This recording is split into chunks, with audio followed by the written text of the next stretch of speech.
सुनसरीको देवानगञ्जको हिन्दू मुस्लिम बीचको धार्मिक द्वन्द्वको निरन्तरता अनुरूप हिजो सिराहामा एकजना युवक 12-13 वर्षको युवक गणेश यादवको गोली लागेर मृत्यु भइसकेको छ भने आज राति धनुषाको सबैला 12 स्थित रहेको शिव हनुमान मन्दिरका पुजारीको घरेलु हतियारको प्रयोग गरेर घाँटी रेटेर विभत्स हत्या भएको छ।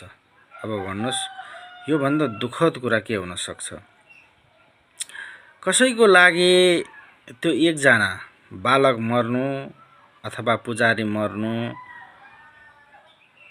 खासै फरक नपर्ला, तर उनीहरूको परिवारको लागि, जो उनीहरूप्रति आश्रित थिए अथवा जो उनीहरूलाई लालन पालन पोषण गरेर हुर्काइरहेका थिए, भविष्यको आशा सपनाहरू बुनेर, तिनीहरूको लागि सारा संसार खोसिनु हो। त्यसकारणले कोही कसैको लागि एकजनाको ज्यान जानु ठुलो कुरा नहुन सक्छ, तर उसको परिवारको लागि, उसको आफन्तको लागि सारा संसार खोसिनु हो। त्यसकारणले गर्दा राज्यले यस्ता विषयहरूमा बेलैमा ध्यान पुर्याउन सकेको भए ती युवाहरूको, ती पुजारीको ज्यान सायद नजान सक्थ्यो होला। राज्यमा तीन तहको सरकार विद्यमान रहेको छ।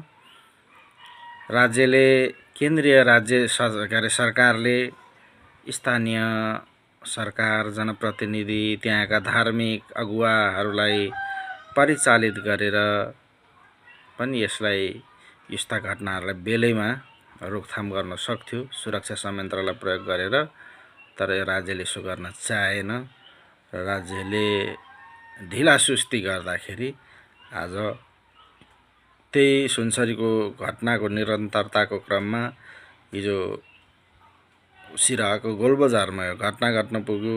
एउटा बालकले ज्यान गुमाउनु पर्यो, धनुषाको सबैलामा पुजारीले ज्यान गुमाउनु पर्यो, नजाने अरू कतिले ज्यान गुमाउनु पर्ने हो। त्यसकारणले योभन्दा दुःखद कुरा, योभन्दा पीडादायी कुराहरू के हुन सक्छ होला र?